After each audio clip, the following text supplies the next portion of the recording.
If you would like to admit it or not, we've all dreamt of this scenario before, or at least I know I have. Imagine you're cruising along on an airliner, on your way to a surprise destination that your wife has booked for you.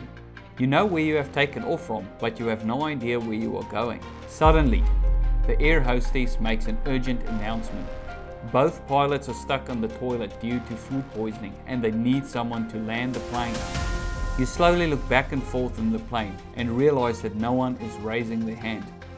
You think for a second about your flying experience, having a PPL or having maybe flown some microlights. You slowly raise your hand and move your way slowly forward to the cockpit. Will you be able to save the day and land the plane safely? Well, this is exactly what I have put to the test. To fulfill this fantasy of mine that I have been dreaming about all these years, I have come to Jetex in Christchurch, New Zealand, who have a CAA certified Boeing 737 simulator. Apart from a full motion simulator, this is as real as it gets. When I contacted them with my crazy vision and request, they had no problem to make my dream come true.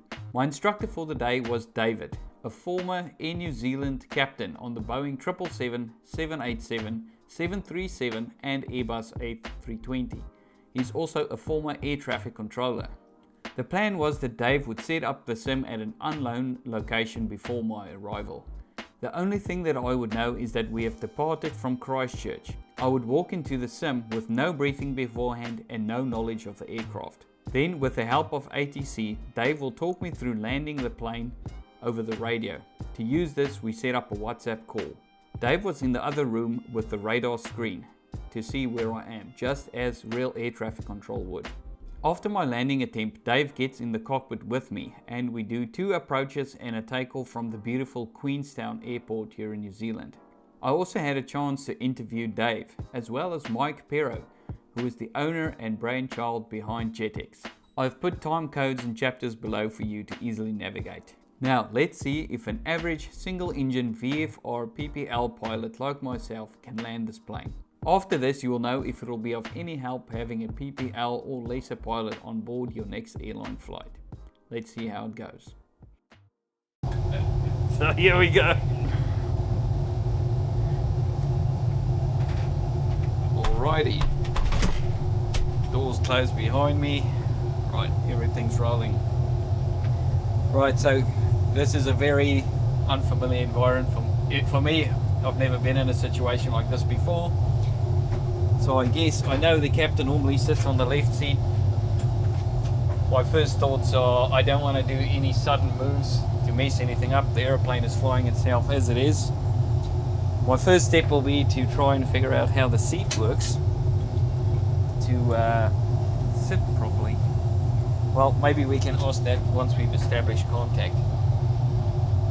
Just a quick note here, I later found out that the lever is on the bottom right as illustrated in the picture. So in a situation like this, if you cannot establish contact with anyone outside of the aeroplane, you're in trouble. And as someone with a little bit of flying experience, there's a pretty good standard where the push to talk button sits on any aeroplane, which is normally on the yoke. But this yoke has got quite a few buttons, so I'll make sure to try and press the right button. Now I can see a trigger here on my left hand side. So as you can see on this picture of the Boeing 737 yoke from behind, the trigger or the push to talk button that activates the radio to communicate is located roughly where your index finger would go on your left hand. I have no idea where we are. I knew we took off from Christchurch. I can see words in front of me like Duggan and Betsu. I have no idea what that means. Right, so let's see if we can get hold of the air traffic control. For the purposes of this exercise, I've got Dave on speakerphone and he's going to be doing ATC. And just quick one last note on the display, you'll see this green-blue flushing effect over the screen. This is not how it looks in real life. It must be some setting with the camera that keeps the screen going from green to blue. But when you're in the real thing, it doesn't look like this. It looks solid. Right. So since I have no idea where we are, I do not know which tower to address anyone, so I'll just be using layman's terms. In a scenario like this, don't think about using the right words. It's just about getting hold of someone. Oh, and of course, don't forget to put on your headset. This would be the obvious thing to do to communicate, but since we were on a WhatsApp call, I kind of forgot to put on my headset. But in the real airplane, you'll need the headset to communicate. So, Mayday, Mayday, Mayday. This is Boeing 737. We're in trouble. Is there anyone on frequency?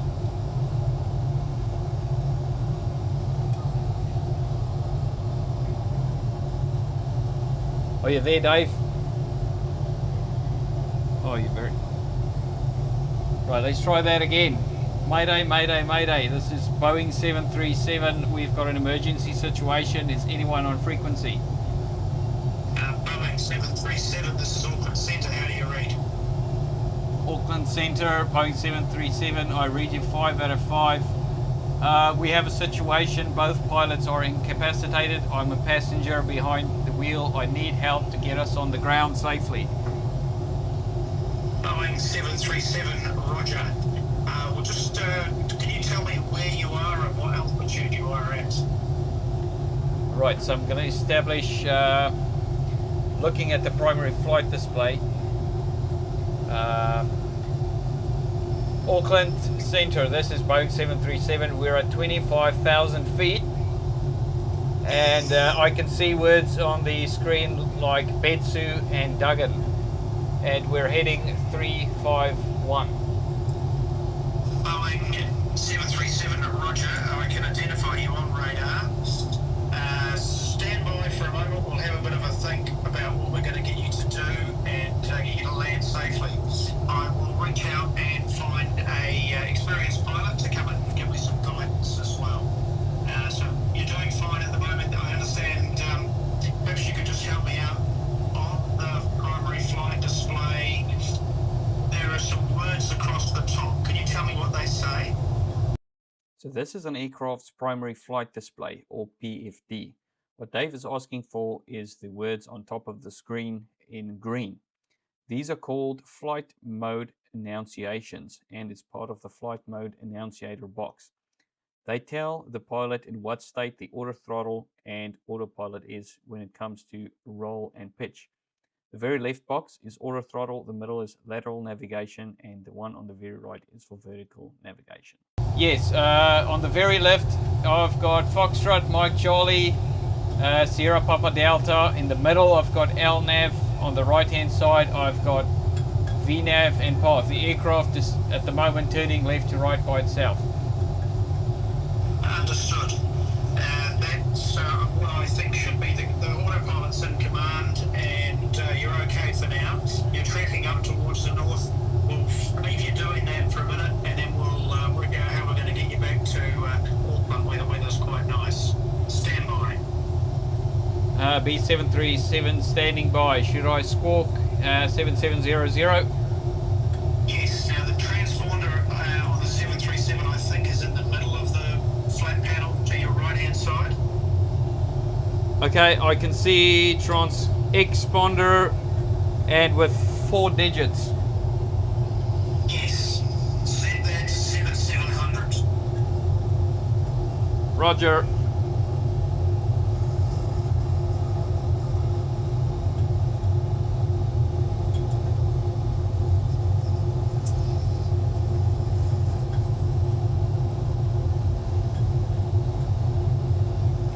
And Boeing 737, I'm unfamiliar what our call sign is, but we are squawking 7700. Boeing 737, roger. That your call sign is Jetex B737. If you're happy with that, we can use that, or you can continue with Boeing 737. Right, let's use Jetex 07. Jetex 07, Auckland, roger. Right. Now, I've just had a Boeing 737 pilot walk into the air traffic control centre, and he's just I'm going to brief him, and we'll be here to help you very shortly. Roger that. Right, so in the meantime, I'm not going to touch anything. The aircraft seems to be flying okay as it is.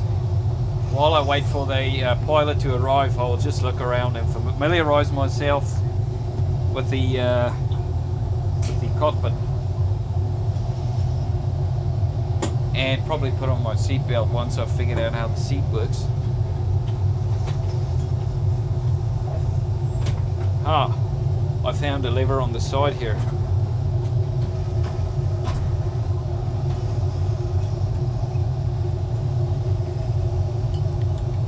Jetex B737 Auckland Centre. Jetex, Auckland Centre, Jetex 07 standing by. Roger, we have a qualified pilot here with us now, and he's ready to assist when you're ready. We are ready and standing by. Jetex 07, Roger, I'm a 737 pilot, and I'm going to do my best to get you safely back on the ground at Auckland.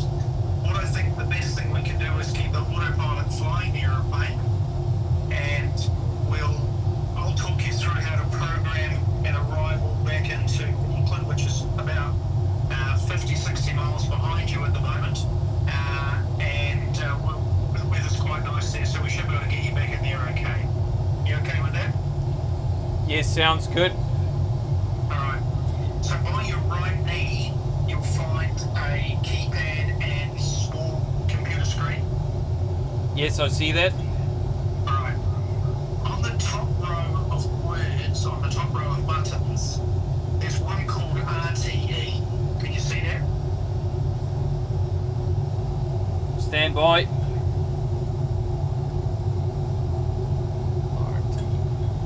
Yes, I see RTE. Okay, push RTE. Right, I've pushed it.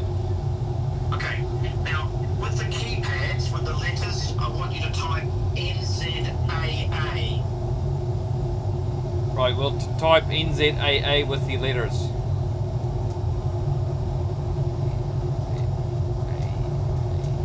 And when you've done that, I want you to select.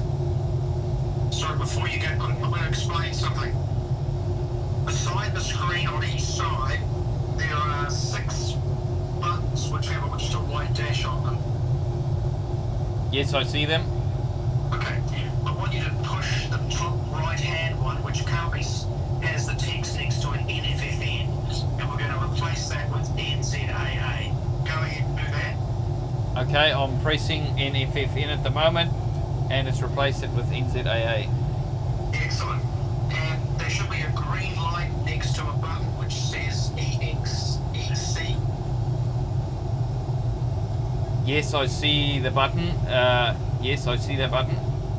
Push that button. Right, I've pushed it. Okay. Next, on the buttons on them, but just below the main screen, find departure, arrival, or DEP-AR. Right, I see the button. Okay, push that. Right, it's pushed. And on the screen, you should have departure, arrival, index. And on the right-hand side against NZAA, there's an arrival button, probably the second right. Yes, I see it. Push the second right button. Right, done. Okay. Now, you should have a menu, and on the right-hand side is it's got the runway 05 right and 23 left. Correct, I see that. Push the button next to 23 left. Right, I've got 2 buttons saying 23 left, with different codes on the left. One saying ARAD4E and the other one is ARD7B. We should be on the right-hand side of the screen, top right-hand corner. That's correct. I see 2 buttons with 23 left. There's 2 different ones. Which one? Just tell me what they say again.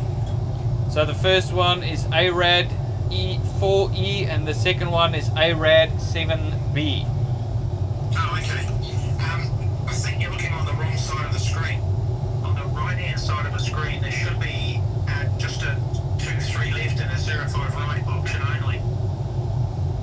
Right, so I got VOR DME 23 left. There's two of them.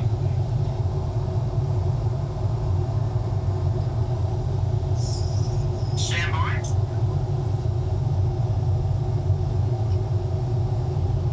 I want you to push the departure arrival button again. Alright, stand by. Right, I have it. And just tell me what's on the screen. Right, in the middle row I've got NZCH and at the bottom NZAA. Okay, push NZAA arrival again, the to right button. Correct? And then tell me what you've got on the screen. So starting from the left column is stars with different codes. And on the right hand there is approaches VOR DME. A total of 5 on the screen. The first 3 say 05 right, and the second 2 say 23 left.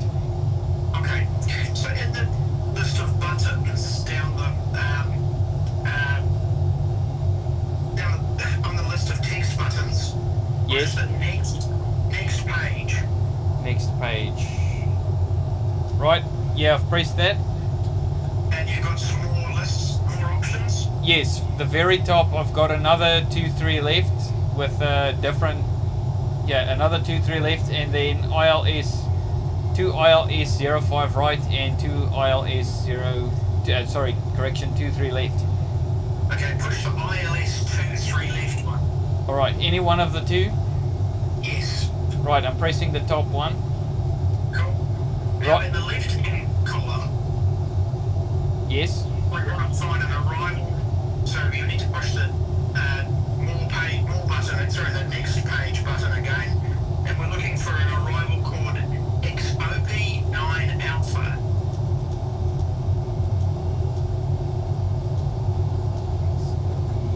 What's the first letter in phonetics? Echo X-ray Oscar. Echo X-ray Oscar. Okay, I have it. Echo X-ray Oscar Papa 9 Alpha. Okay, and select that. Okay, selected. And now push the execute button. Right, I've pressed execute. Excellent. Okay. Now, you'll see in the list of the named buttons again, look, push the legs button. Legs. Right. And I'm guessing at the top of the page it says Durban, and then NFFN, and then 4 or 5 empty boxes. And what's after that? After that it says route discontinuity and Echo X-ray Oscar Papa India. Okay, I want you to select the line that says XOP, Got it? and then select that into the first row on the top, so the button 1 left. Button 1. Right, so I'm pressing the button with the row XOP. It's not Yes. the flight computer is not responding. However, Okay. Yes. So when you push that button, that line is selected into what we call a scratch pad, which is at the bottom of the page. Yes. That's okay. So now select button 1 left. Button 1 left. Is that the button on the very top left that says Duggan? Yes. Just right over that with XOP. Right. I've pressed it, nothing has changed. Okay, so I want you to just do that again. So go back and line select XOP again. Yes, with the button next to it on the left. Yes. And then select 1 left again. Writing it over and doing it. There's no response. Okay. In the meantime, what I want you to do, up on what we call the mode control panel, which is just below the windscreen, where there's a whole lot of numbers and buttons. Yes, I see that. There's a lot of buttons. Yep. So under the button, or the one that's labelled heading, Oh my goodness. Heading. Yes, I see it. wind that around to about 170. Right. And then below it, you'll see a button called heading. Just push that button. 170, standby. 170 and heading select. Yes. Okay. The airplane start turning around. It's turning left now. Right, okay. Well, that'll get you back towards Auckland while we sort out the arrival. Alright, so I'm looking down at the panel thingy again, and it's still got Duggan on the top left, and then next line NFFN, and third line is only open blocks, and the fourth line's got Exopi in it. So on the fourth line, when you push that, so tell us, is there anything in the bottom left-hand corner of the page? Yes, it says unable. Just hit on the right-hand side, the bottom right-hand button, it says clear, I think, or delete. Yes. Okay. Push that button. Yep, it's changed to not in database now at the bottom. Good. Okay, clear that button. Yep. Clear that word up. Yeah, now Okay. it's gone. Okay, now select XOP Yes.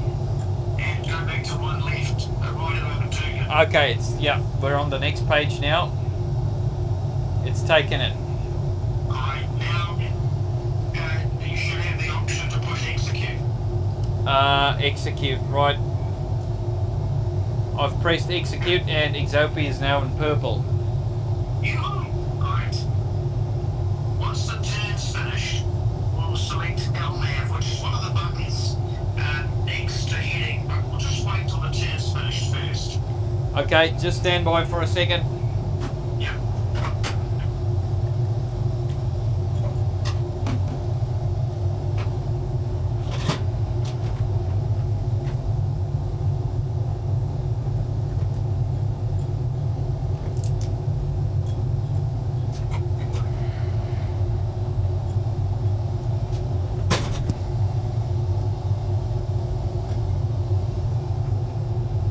The pilot says that if you want to move your seat, the lever is a long way back on the right.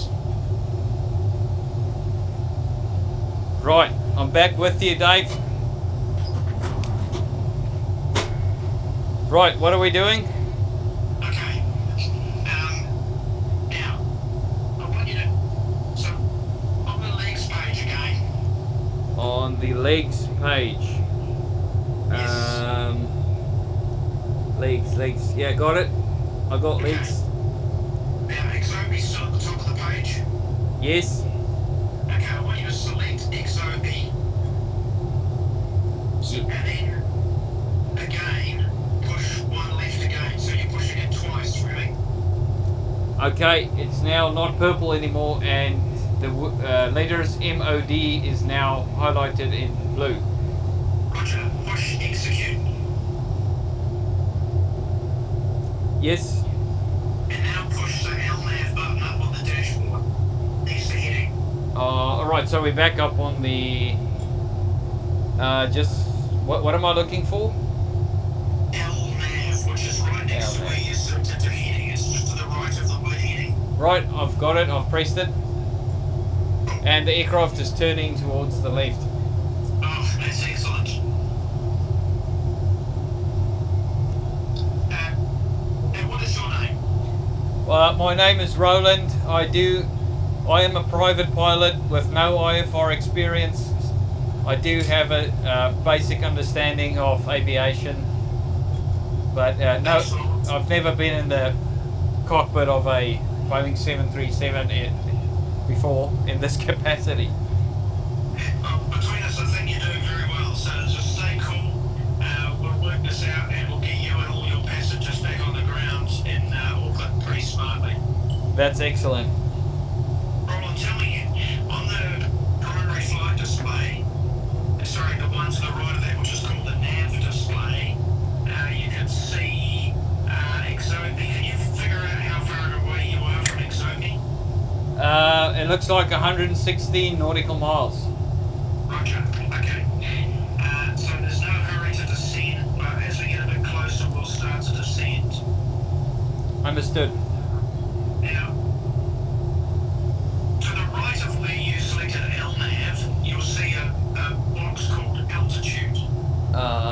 Yes, I see it. I want you to put wind to the left, so there's a knob below that. Wind it to the left to 10,000.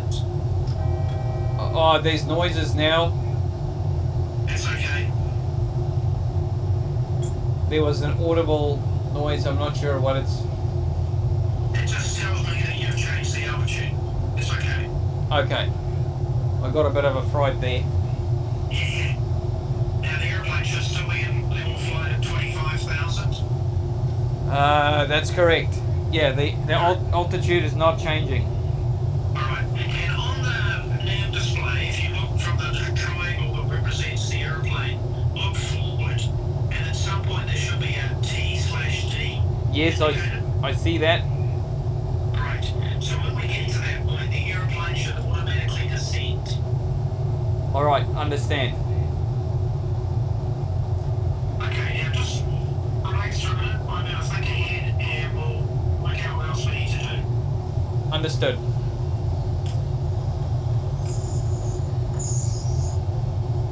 Oh my goodness.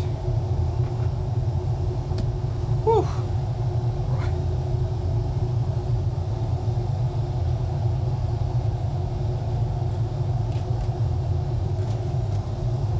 Right.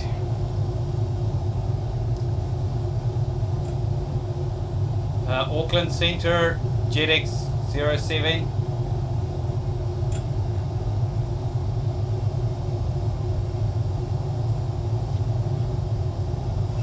Jetex 07 Auckland Centre. Just making you aware that the aircraft hasn't started descending to 10,000 yet, and that's all good. It should descend when you get to the TD point on the map. Are you still approaching that? Yes, understood. Good, okay.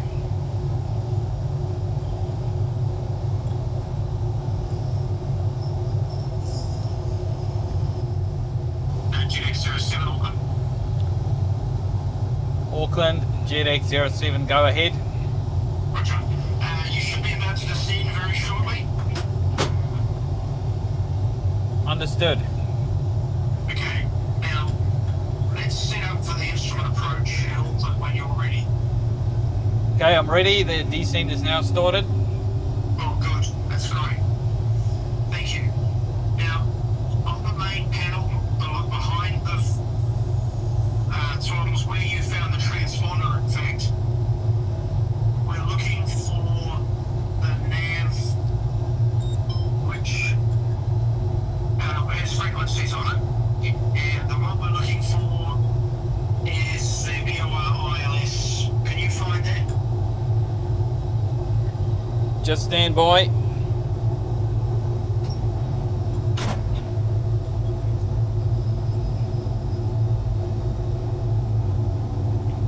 Active.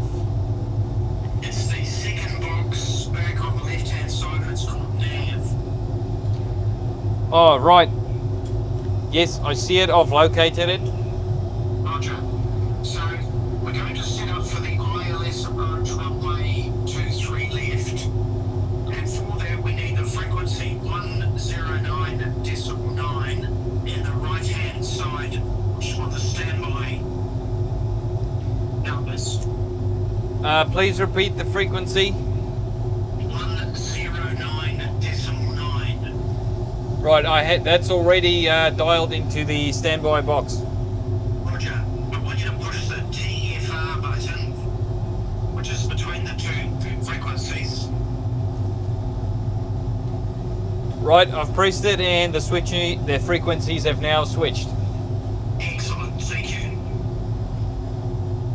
The next thing we'll do is set the altitude of 3,000 feet in the altitude window up on the dash panel. Right, altitude. Right, I'm turning it to 3,000 feet. Thank you.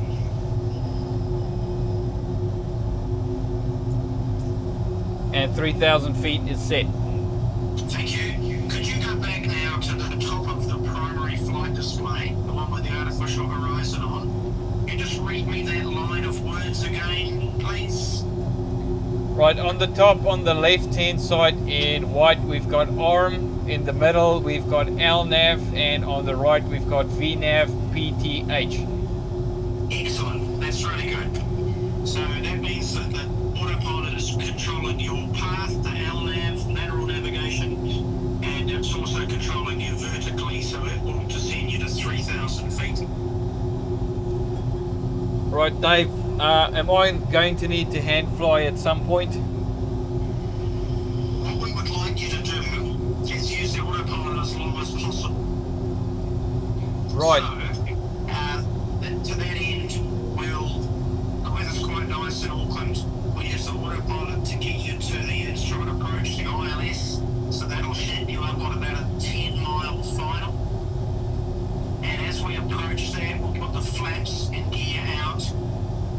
And then once I'm thinking about 1,000 feet, maybe less, I'll get you to take the autopilot out. But we'll talk about that before you get there. And then we'll talk about how you're going to land the aeroplane. Understood, right. That's probably the safest way to get this to get us on the ground. Understood. Okay. So now, on the dash panel in front of you, the most left-hand small panel has a number of knobs on it.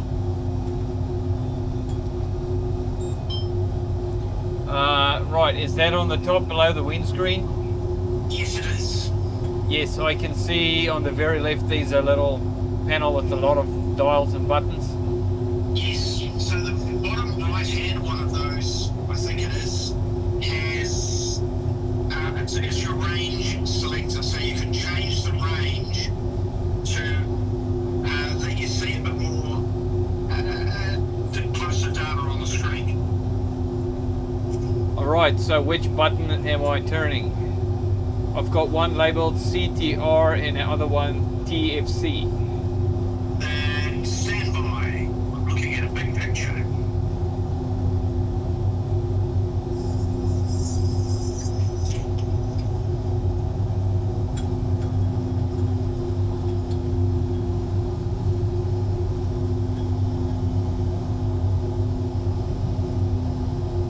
So the knob you want is the lower on the right-hand side, and it has the range scale around the outside of it, just a range of numbers. Right, So you can rotate that to the left.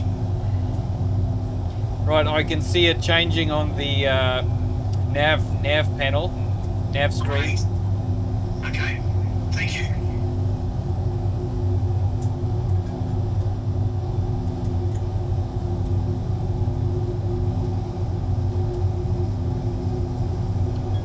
So it appears that the aircraft is turning towards the right now.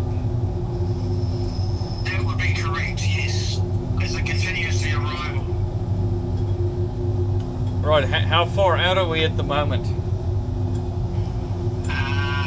Stand by.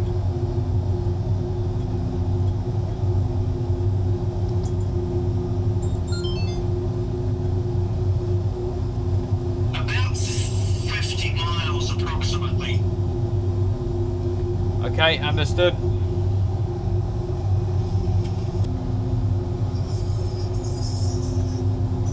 Robert, let's look across the panel now. Underneath the dash is, in the middle, there's a TV screen which has got all the engine instruments.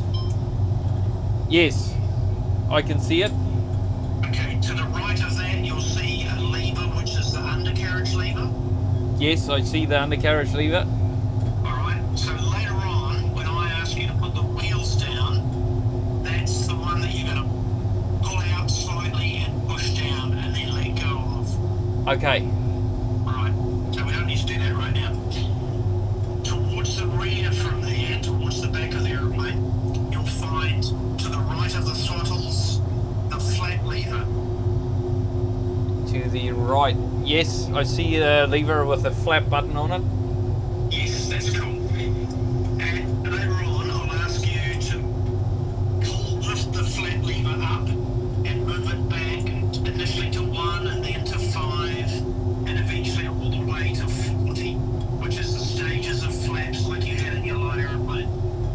Yes, understood. I can see that. Great, okay. And the last bit of preparation, well, there's a few more things, is that we need to set the auto brake. So now look back at the undercarriage lever. Yes. And above that is a rotary knob which has off 1, 2, 3 and max, I think. Yeah. Yes, I can see that. It's got off 1, 2 and 3. And at the bottom it says anti-skid.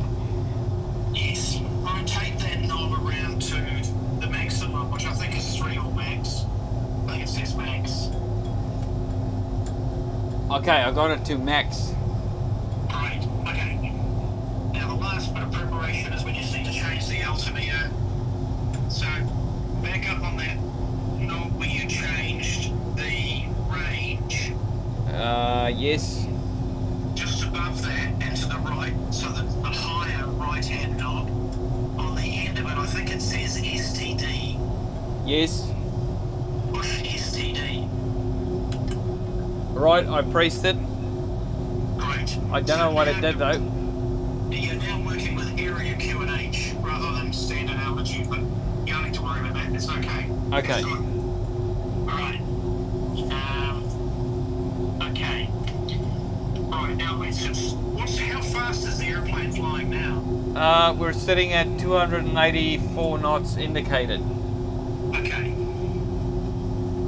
Back up on that mode control panel, the dashboard panel. I want you to push, so look along and you'll see it. One of the windows labelled IAS mark. Yes, I see it. It doesn't have anything in it. Rightio. Just to the right of that, slightly below, underneath the VNAV button, it says speed intervene. Yes. Push that button. Right, I've pressed it and it's now illuminated. Great. So wind the speed back to 210. Right, speed is now at 210. Right, and the airplane should start slowing down.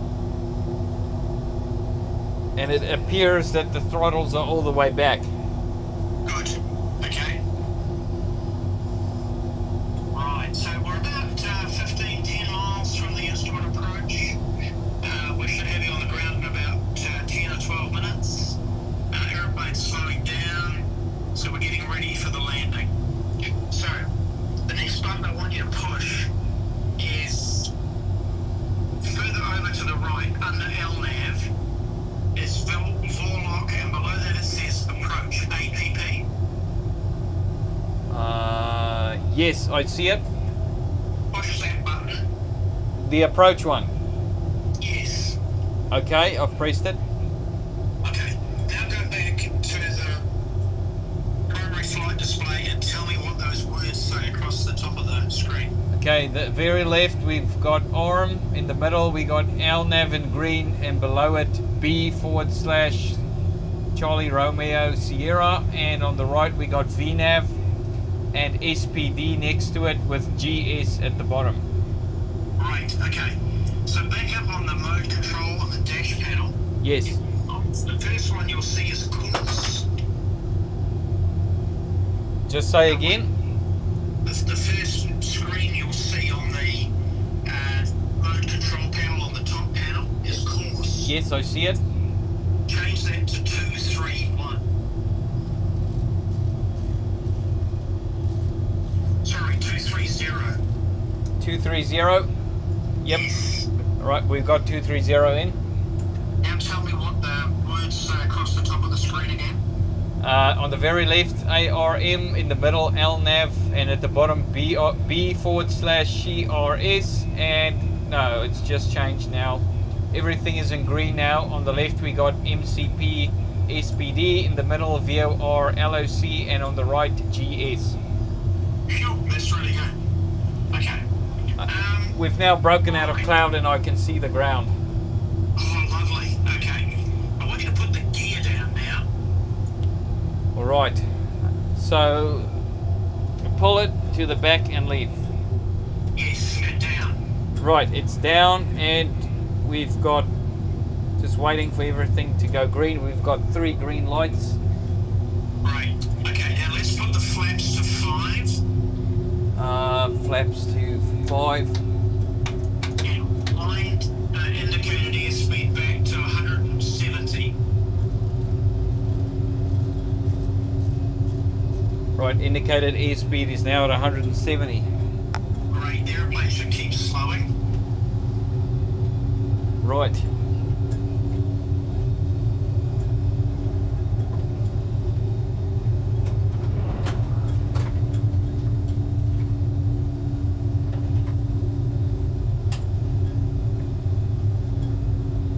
Now I need you to wind the altitude now down to 300 feet. Oh my goodness, that's low. Okay, 300 feet. Yes. The airplane should maintain 3,000 until you capture the glide slope, I hope. Are you on the glide slope now, do you think? Yes, I got 2 purple lines on the PFD and they're in the center of the screen. I can see the runway far ahead, I think. Great, okay. So now put the flaps down to 15, please. Flaps going to 15.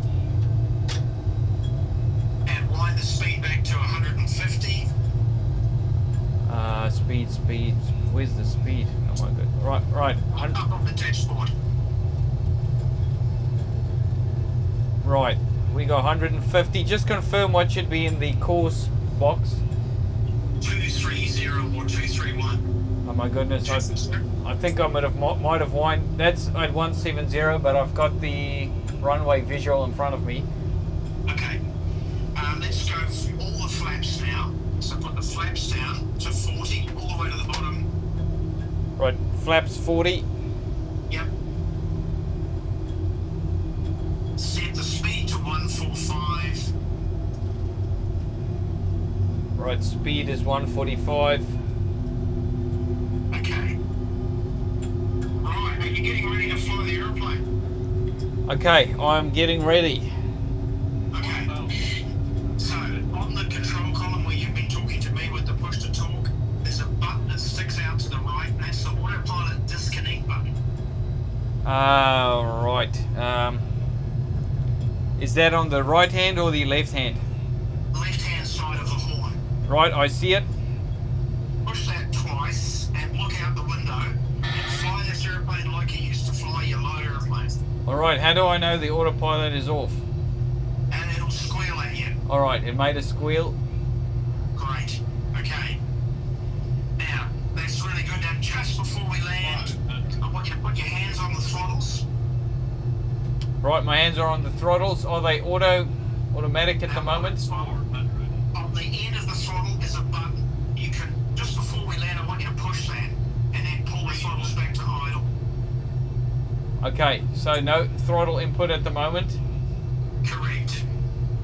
Glide slope. And looking out the window, looking at the runway. And you clear to land. Close the thrust levers now, I think. Right, should I press the button? Yes. Glide slope. Right, throttles are closed. 40, Idle. 30, 20, 10. I think I'm bounced. I think I've bounced. Right, Just hold the pitch and just let it settle down. we're on the runway. Okay. Now, reach forward on the throttles and grab the thrust reversers, which are the little levers in front. Got it. And pull them back.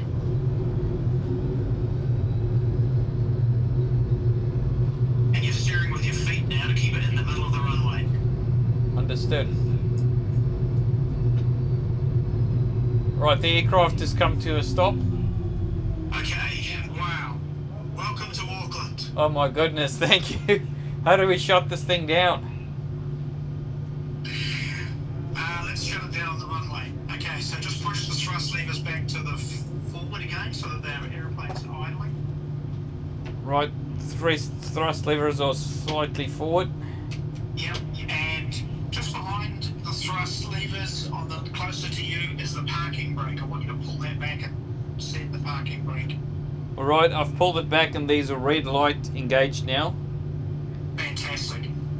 I'm going to get the rescue fire guys to come out and talk to you, and then we'll get the airplane towed off the runway. Right, the engines are still idling.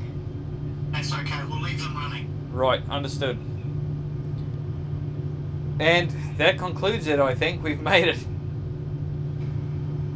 Oh my goodness. Congratulations. That was quite nerve-wracking, to be fair. Especially at the end, when you needed to take control of the aeroplane. It didn't quite feel as expected, so the control inputs were very not what I was expecting. Quite a lot heavier.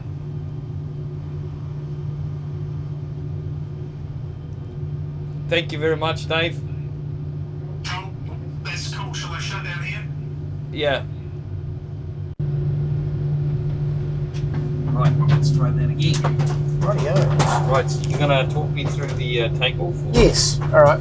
So, on the ground, you're familiar with light aeroplanes, so we're going to keep the aeroplanes in the centre of the runway with the rudder pedals, and it doesn't take much movement. Can you feel the rudder pedals moving there? Yes. Just a little bit of left and right to keep it in the centre. When I call rotate, which will be at about 140 knots, 2 hands, you've got to pull the control column almost back into your belly. Okay. And then, as the aeroplane starts to rotate, look down at the flight director. So that the bar will pop up at about 15 degrees. Yes.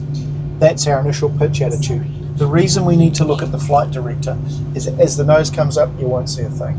Okay. All our visual will disappear because we're quite high nose attitude. Yes. Fly the flight director, and I've got it set to just go straight ahead, and we'll climb up to about 3,000 feet. Turn left, and then we'll zoom down to Queenstown. Okay. Okay, and I'll take care of the undercarriage. We've got flaps 5, we're good to go.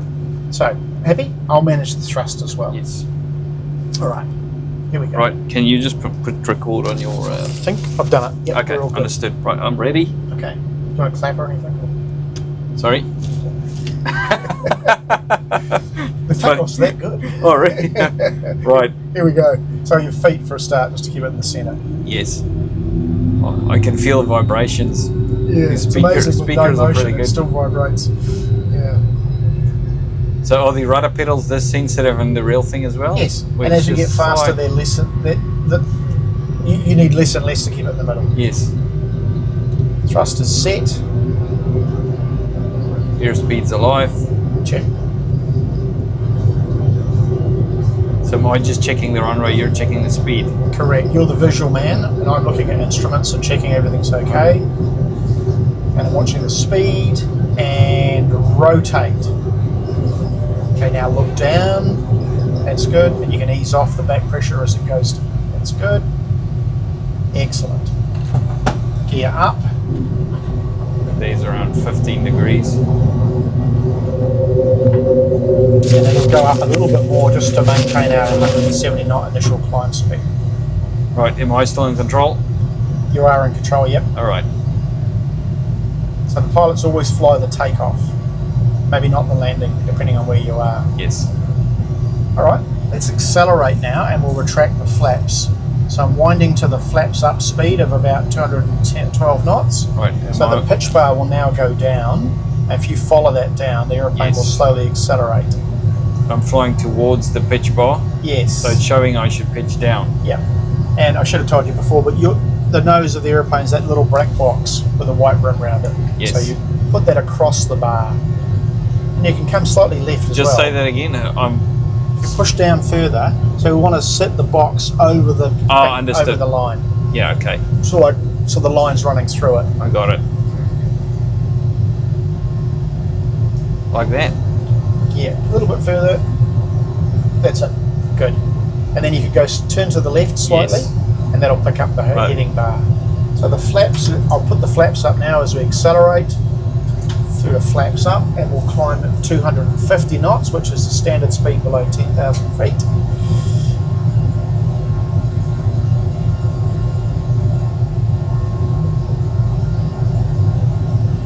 And should we try a turn as well? Yes. Turn towards Queenstown, which is about south from here. So we're looking for a 25-degree angle of bank eventually. So that's 10 degrees now. So you can turn a little tighter. And now we're reaching our 250 knot target. So the flight director will shortly ask you to pull the nose up slightly.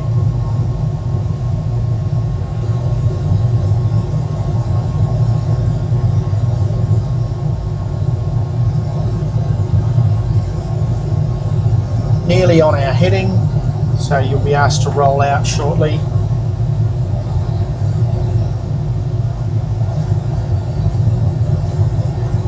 Let's climb to 10,000 feet and level out, and then we'll jump to Queenstown. Right. Happy hand flying? Yes. Getting the feel of the aeroplane?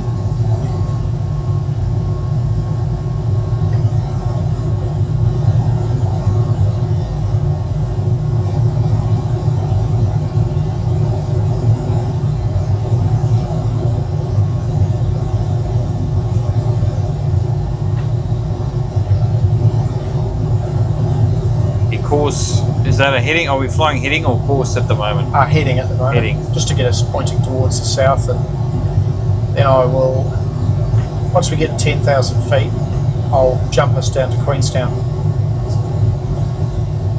And make sure that we don't hit any hills when we wake up in Queenstown.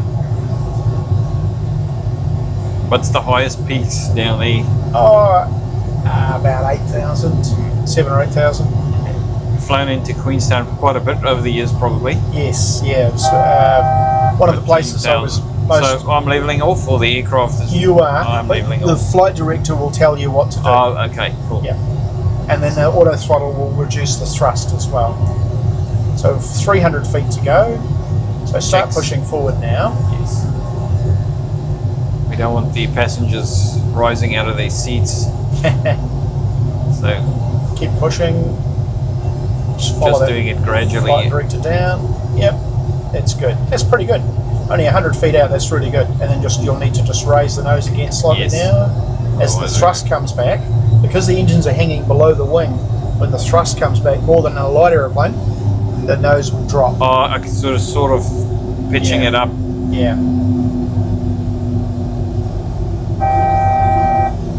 And that's the sound we heard earlier, and that just tells us that we've departed our altitude.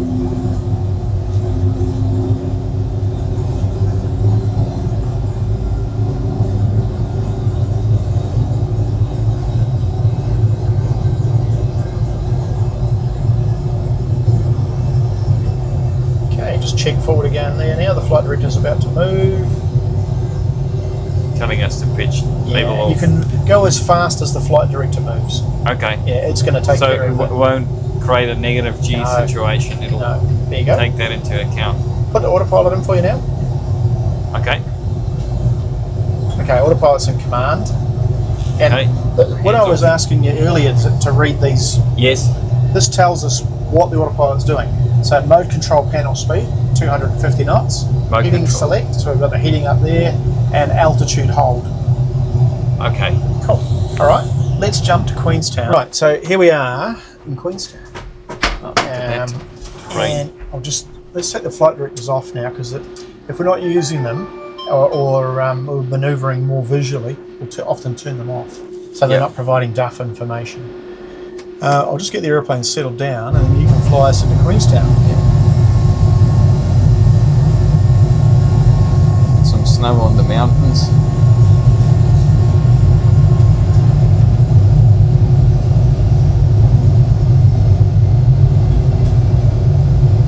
Is that like Wakatipu there? It is. There's the airport in front of us. Oh, I can see it well. Yeah. So on the left-hand side is the Remarkables. That's where the ski area, Remarkable ski area is. And on the right-hand side is Coronet Peak, and there's no snow on there, which is not unusual. Arrowtown's down here on the right, and airport's right in front of us there. Right. So why don't we do a visual approach to the other end? We've got enough room for that. Yes. So when you're ready, you can fly the aeroplane, and I'll guide you through it. Okay. Sounds like a plan. So this is our most popular sim flight. We'll fly from Christchurch to Queenstown, maybe do a little bit of low flying on the way, and then we'll get people to land in Queenstown. Okay. And it's really popular. So when you're ready, you have control. Right, I've got control. Okay. Let's try and maintain about 4,000 feet. We're getting about 600 feet to go. So the autopilot's not engaged, so you're the pilot flying. Control of the throttle as well? They will come up once the speed comes back to 210 knots. Thrust levers will come up. Right, 100 feet to go. Yep, so pull up to about 5 degrees or so at this speed. There's the indicator. I overshot it. That happened pretty quick. Right, I have to arrest that descent pretty quick. It's probably the momentum of the aircraft. Yes, yeah. So if I pitch back up, will the throttles come back? They will, yep. I'm just going to start slowing you down. Well, I just overshot that by 400 feet. 25. Right, I can see the heading select coming up now.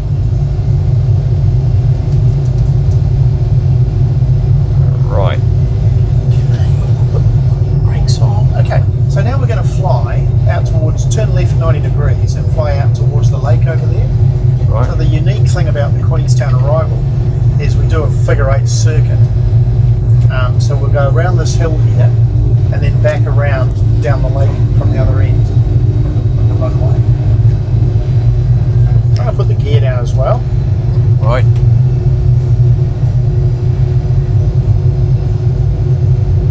It feels as if it's not that sensitive in pitch, but more in roll. It's because we've slowed right down. So we're starting to raise the nose in high drag situations. Yes, partly the sim is a little bit not overly realistic in pitch. You just need more control input to slow down. Right, let's start going down. So ease the nose forward back to about 1 or 2 degrees, and that'll get us going down gently. Right, what's our next heading? Altitude select? Down to about 2,500 feet now. But we'll actually make a continuous descent around. It doesn't matter now. Okay. Yeah, so just start a gentle turn to the right. Right, so is that the devil's staircase down there? Yes, it is. Yeah. Pull the nose up a little bit. About 1 or 2 degrees of nose up, and it will still descend. Okay. Yeah. So looking for about 1,000 feet a minute, which is the vertical speed over here. There's the vertical speed. Probably raise the nose a bit more. Looks like about 5 degrees or so, roughly. And for the most part, sorry, just put a bit more.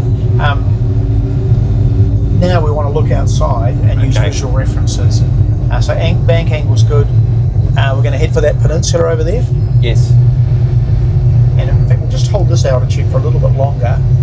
So we're about 1,500 feet above the aerodrome now. I'm going to put some more flap out.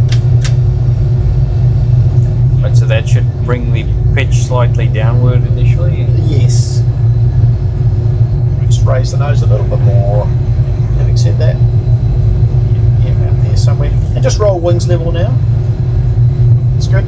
We'll just give ourselves a bit more room this way, and then we'll turn, and we're going to start following the far side of the lake shore over in that bay over there, and then we'll see the runway as we come around. Okay.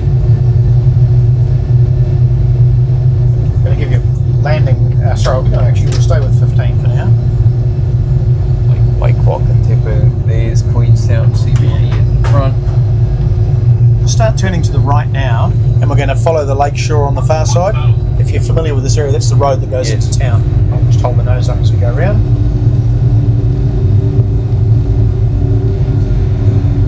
Just a bit more, we're just a bit low now.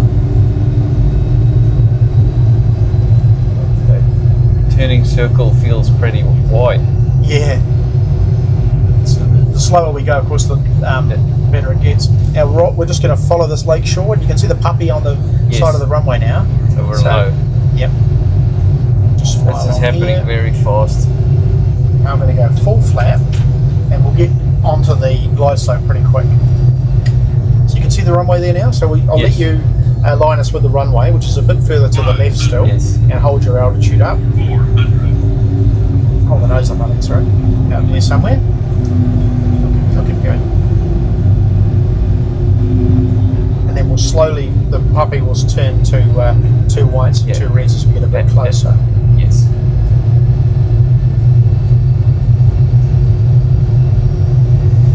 Looking good. So we're still low. Feels high, but I'm going to keep the nose up until we intercept that. Just start easing the nose down now. You're coming up to the glide slope. Yeah, I've got one. Give it a good push. A little bit of a push. There you go, that's it. about a little bit more Yeah, than no, that. we want to keep those, Yeah, about there somewhere. Yeah. otherwise we're too high. Yeah. Cool. Man, it feels fast. So we're high now already. Yeah. Now start easing the nose up just to reduce the rate of descent. We'll land a bit long. 200. Thrusts off. Pull the nose up a little. It's good. A bit more. Man, this is happening so fast. And push forward a bit. Oh my goodness, we're going to overshoot. Oh, there we go. So water brakes engaged. Yeah. And I'll push the toe brakes. We'll be right. Too close for comfort, eh? Yeah.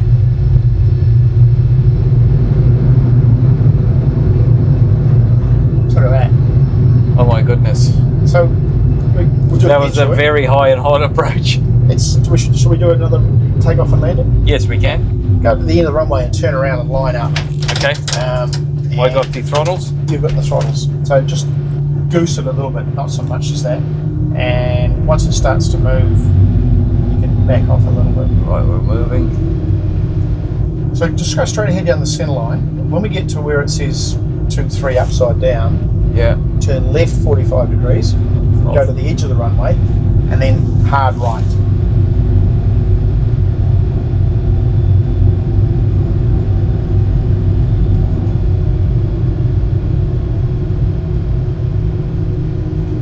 So are we following sort of this line in the middle? Yes. Yeah. So, and what we want to do is put that line under an imaginary place out behind us, because the wheel's actually behind us. Okay. Are we So just keep going going until we to just imagine. using the rudders? Yes. So don't turn yet. Wait till that line's underneath that bump. Now? That'll do. Yep. Hard left. And we need to go out to the edge of the runway. So going to that line will just be, you want to get it underneath that bump. Keep going that way. A little bit harder to the left. Keep going, keep going. We need to make space to turn around, you see. And hard right now.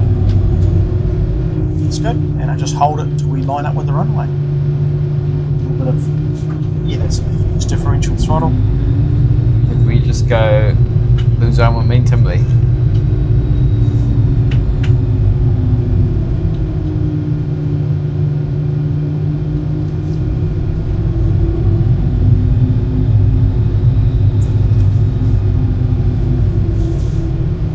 Right. Just park the brake there. I'll explain what we're going to try and do. Okay.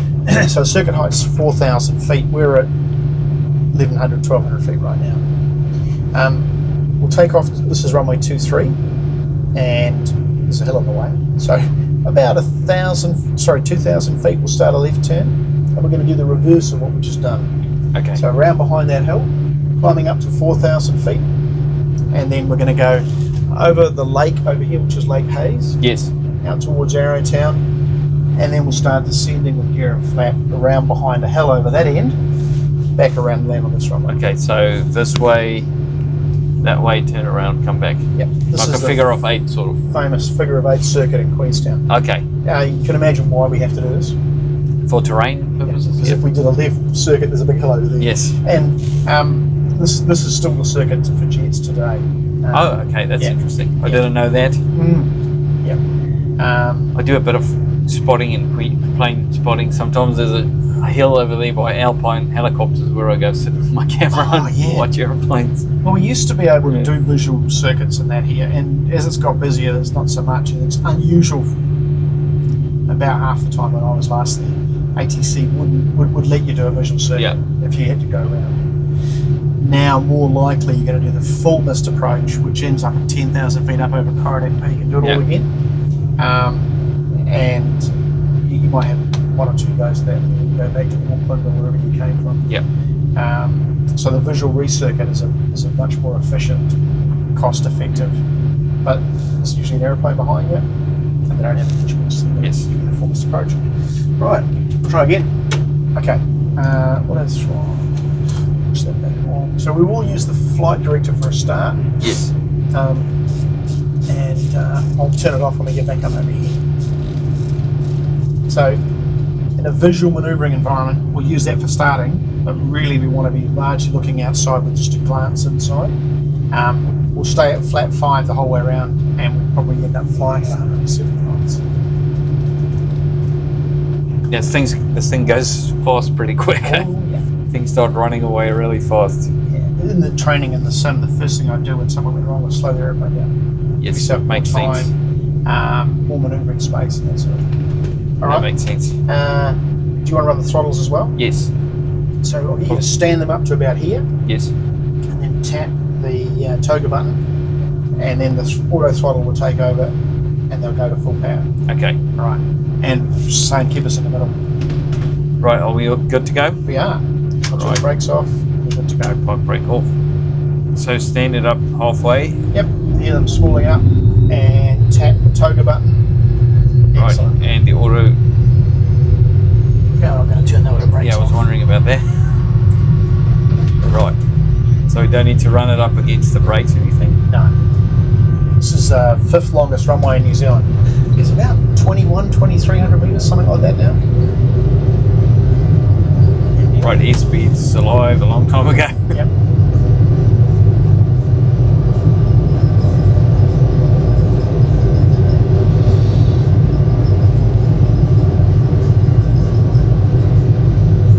V1 rotate.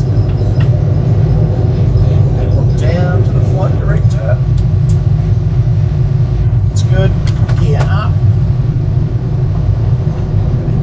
Start turning left to dodge the hills.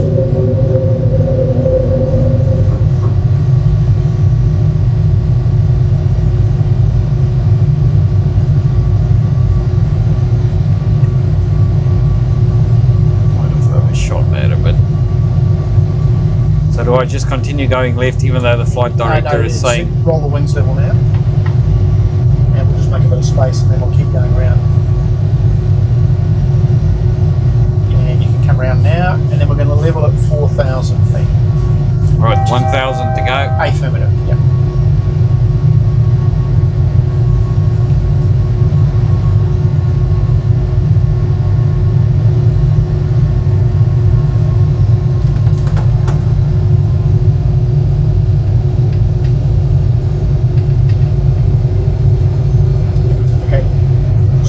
Leveled off.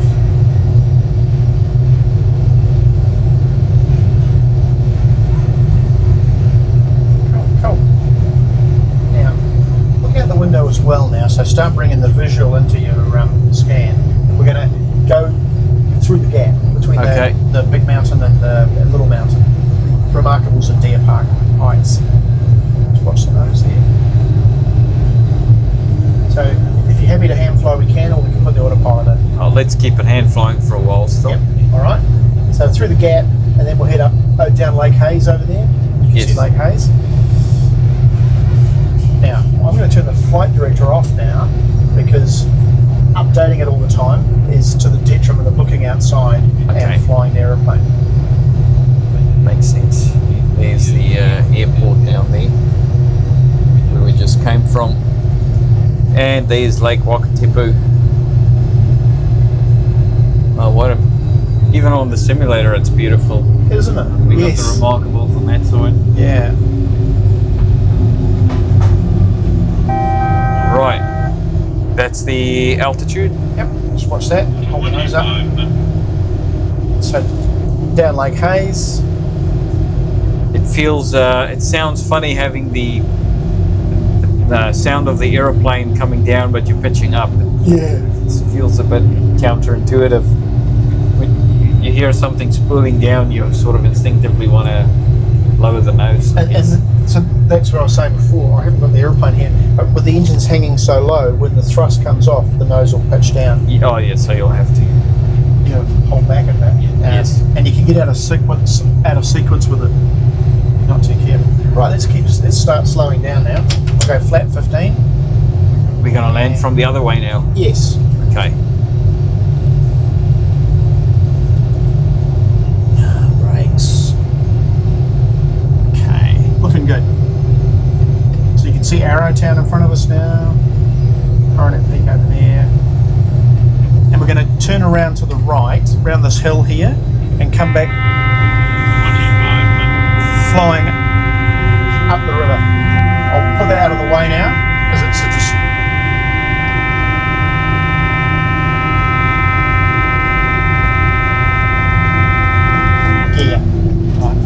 just surprised how much back pressure it takes to arrest the descent. Yes.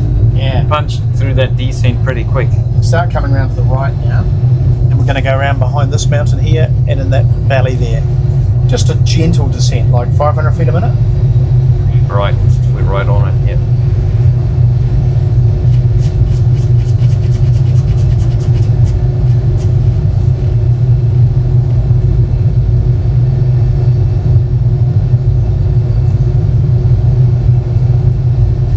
Raise the nose slightly. Do you guys do IFR training and stuff like that in the sim, or can you do Yep. renewals or? No, not renewals, monthly, but you could start the type rating with systems and that sort of Yes. thing. So rather, you need the motion for the full IFR ratings and that sort of thing. But for systems training, this is really Yes. good. And we do interview training. We'll have guys that have got interviews with Air New Zealand or Qantas or others come in and practice the routine that they expect to get. Yes. And so that's all in IMC. And it's quite popular. We'd be doing a few of those, or several a month in a way. It's just an off-skid descent, that's all right. So we're going to come around behind this hill and line up on the river for a start, and that'll fly us towards the runway. Probably not much lower at this point, just to reduce the rate of descent a bit more.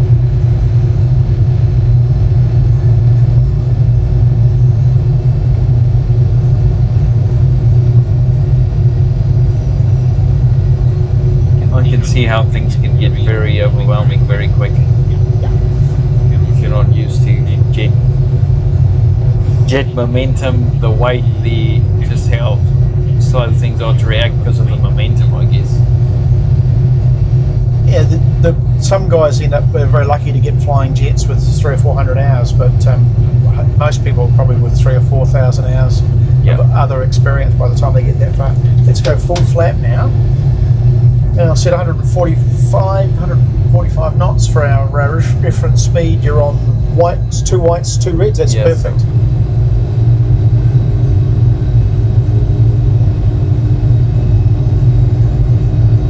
So visualise where the horizon is. So we want to keep that in about the same place. We don't want to let the nose drop too much. All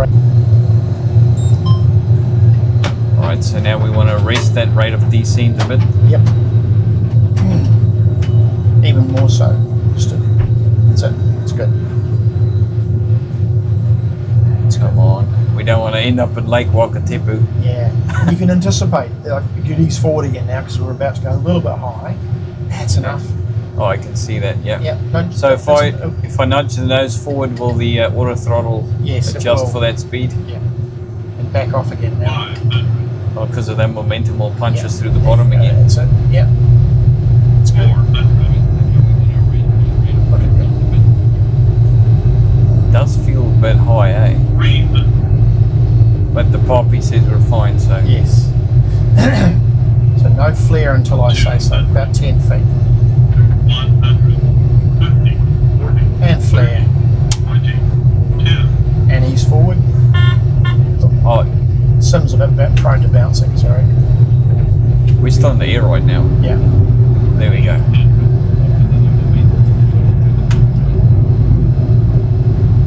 Oh my goodness, are we going to end up in the lake? Are we going to make it? I don't know. Are we going to hit the concrete wall? I think we'll be alright.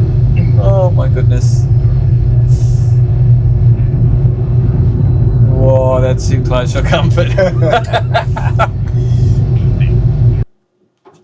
Right, so Mike, first of all, thanks for accommodating this and having me. Take 2, Dave. Dave. I was thinking about Mike just about. Yeah. All right, that's it. Right, that's a blooper there. Yeah. Right, hey Dave, thank you very much for accommodating this. I really appreciate that. It was a great experience for me too, actually. It was very interesting. Yeah, no, thanks. So Dave, do you just want to tell us a bit about yourself and your background and how long have you been flying and some of the aircraft you've flown over the years? Yeah, so I grew up in an Air Force family and pretty much all I ever wanted to do was fly. Couldn't afford it in the beginning, so I worked in a bank for a few years, but took my paychecks down to the flying school and learned to fly. Started out and then trained as an air traffic controller. Did 5 years air traffic control. Kept flying Eventually felt that I could probably make a go of flying full time, so I quit. Got a job instructing, worked 2 years instructing at Ardmore, joined Air New Zealand in 1988. Did 37 years with Air New Zealand, starting on a Friendship 737-200, 767 for 9 years, a couple of years, my first command on the 737-300, including flying into Queenstown, and then Airbus A320. Did a total of 17 years on the A320, a couple of years on the 787, and finally 2 years on the 777. You asked me before what was my favourite airplane. I guess the pleasure of flying the 777 was the ultimate experience. Yes. It's a great airplane. But I also just loved all the airplanes I flew, for where we went, for the people we worked with, and the scenery like we got here in Queenstown. Yes. Yeah. No, thanks very much for sharing that. And how real does this get to the real thing? It's surprisingly, even without the motion in the simulator, the visuals trick your brain to believing that we're moving. Yes. Scenery is really good. So quite often, like it's snowing out here, right? And we'll walk outside and it's 30 degrees, and we'll have customers will go, "Oh, it's so warm," Yeah. or the vice versa. Yeah, so it's quite believable. Yes. And Yeah. what's the most popular approach or Coming to activity that you... So the cool thing about my job, our job as instructors, or in this environment, is that most people have never flown before and they want to have a go. It was a gift or something they wanted to do, and people absolutely love it. So it's like a smiles factory.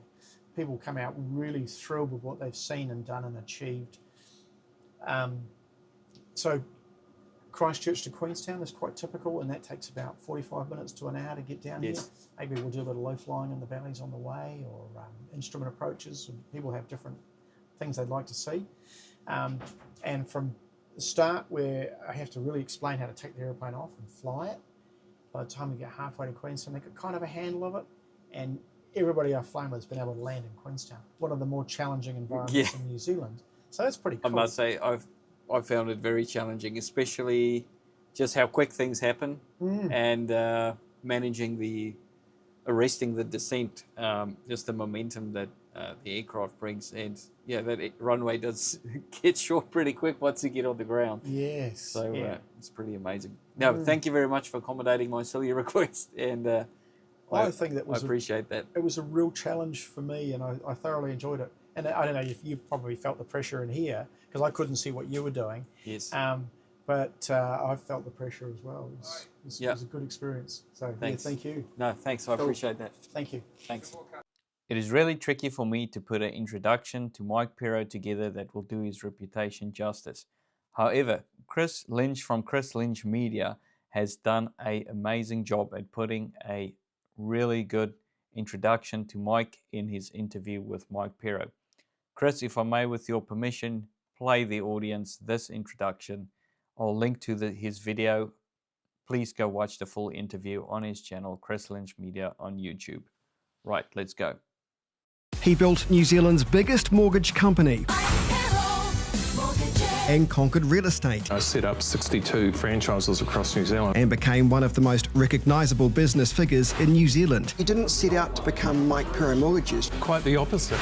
But what was it really like behind the scenes on The Apprentice? I was actually, with due respect, controlled.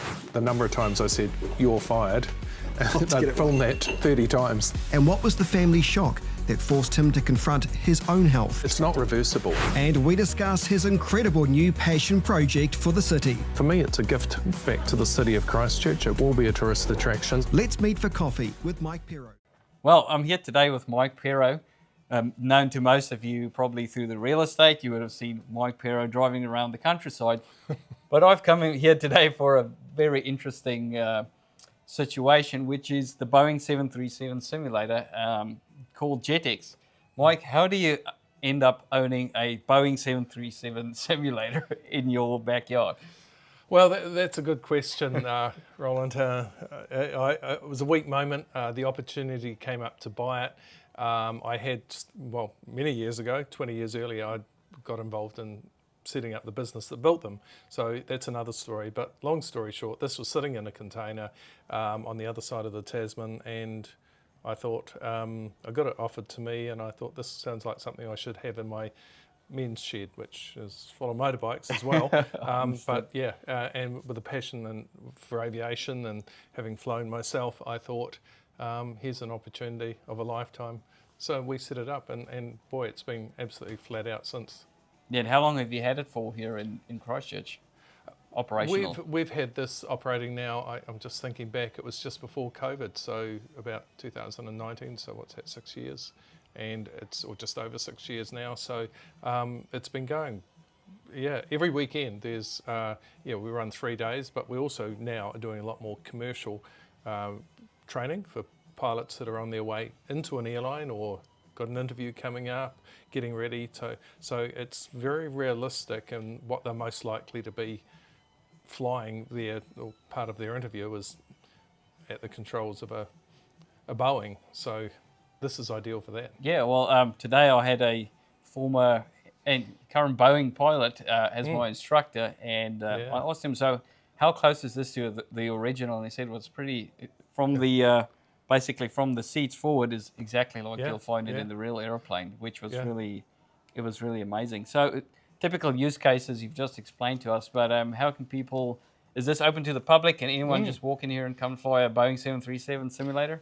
Well, the simple answer is yes, you can. But first off, you go to our website, Jetex, that's Jetex, so jetex.co.nz, and from there, follow the paint by numbers to book or buy. Firstly, buy a voucher. Secondly, book a slot. But yeah, you can. So we do typical sessions of anything from 30 minutes right through to 2 hours, and today you did quite a bit of flying and saw it firsthand, and look, I can tell you, having sat as an observer more recently on a real flight, Christchurch to Auckland, that this, I could not tell the difference between, a flight that we did on the flight deck to Auckland was identical to this in everything, in all respects. So, and that's open to the public. So to answer your question, the public get a slightly different proposition. They have an instructor with them, and they're taught how to fly as if they're a passenger that's just come through the door, but they can have a go at the controls. So depending on the time, it might be just, a 30-minute session learning how to fly the basics, but in a longer session, you can do something like Christchurch, Queenstown, or Christchurch, Auckland, Wellington, whatever, or it could be anywhere in the world. We've got 24,000 airports in the system, so there's plenty to choose from. Yeah.